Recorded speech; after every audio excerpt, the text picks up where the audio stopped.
César Abraham Vallejo Mendoza, nacido en 1892 en Santiago de Chuco, es uno de los poetas más importantes del siglo XX en lengua española.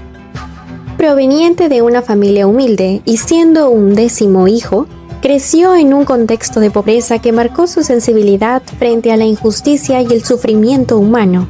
Estudió letras en Trujillo y ya adulto viajó a Europa en 1923, donde enfrentó el exilio, la pobreza y la incomprensión cultural. Allí se vinculó con el vanguardismo y el pensamiento marxista, consolidando una obra profundamente humanista que convirtió el dolor, la desigualdad y la lucha por la dignidad en una expresión artística universal, sin perder nunca su conexión con la realidad peruana.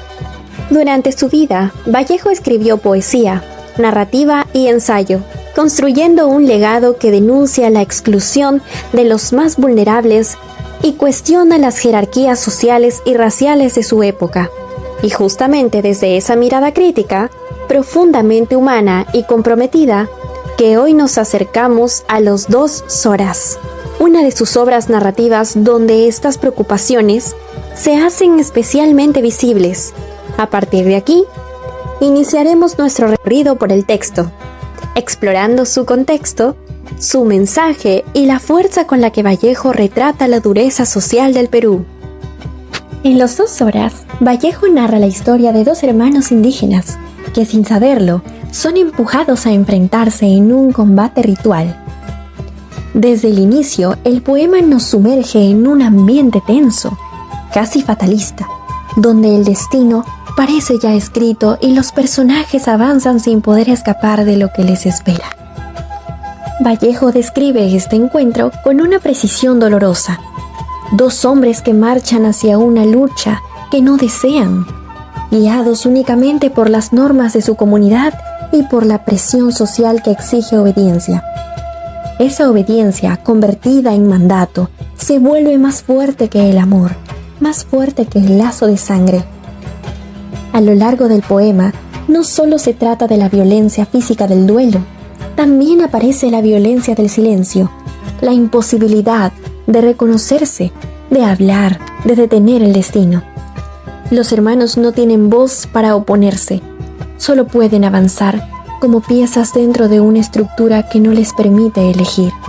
La escena culminante ocurre cuando uno de los dos Zoras cae herido y en ese instante final, ambos descubren su verdadera identidad. Es un momento devastador, donde la palabra llega demasiado tarde. El reconocimiento que podría haber salvado la vida aparece solo para revelar la magnitud de la tragedia. La obra refleja la violencia simbólica y estructural. Los personajes sufren una humillación, exclusión por su origen y mostrando cómo la diferencia cultural y racial era utilizada para justificar la opresión. Vallejo nos recuerda que la discriminación no solo es historia. Aún hoy, muchas comunidades originarias se enfrentan a marginación por su lengua, cultura o color de piel. Pero también nos deja un mensaje de esperanza en la lucha por la igualdad y justicia. Gracias por acompañarnos. En este recorrido por las 2 horas de César Vallejo, recordamos su mensaje. El dolor humano no tiene raza, tiene alma.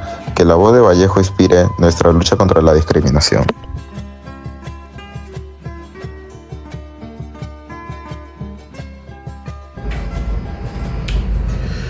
Bien, sobre el cuento Los Zoras de César Vallejo, sí, hay que decir que es una obra que todavía tiene vigencia, desgraciadamente, en el Perú. Es verdad, ha cambiado la situación del país, aquella que vivió César Vallejo, que era mucho más discriminatoria, más prejuiciosa y desigual, sin duda, de lo que es ahora, ¿no? De hecho, me atrevería a decir que muchos de los llamados nuevos ricos del Perú, o los emprendedores del Perú, que mucho se suele aplaudir, son gente que proviene de zonas, digamos, más relegadas, a veces incluso del Perú profundo, o por lo menos de zonas que han sido históricamente relegadas, ¿no? Sin embargo, todavía mantiene eso, porque incluso las personas que logran tener un ingreso, digamos, a la vida ciudadana normal, por así decirlo, a la vida citadina, a las personas que vienen, por ejemplo, del Perú profundo y que logran emprender y logran poner a sus hijos en la universidad.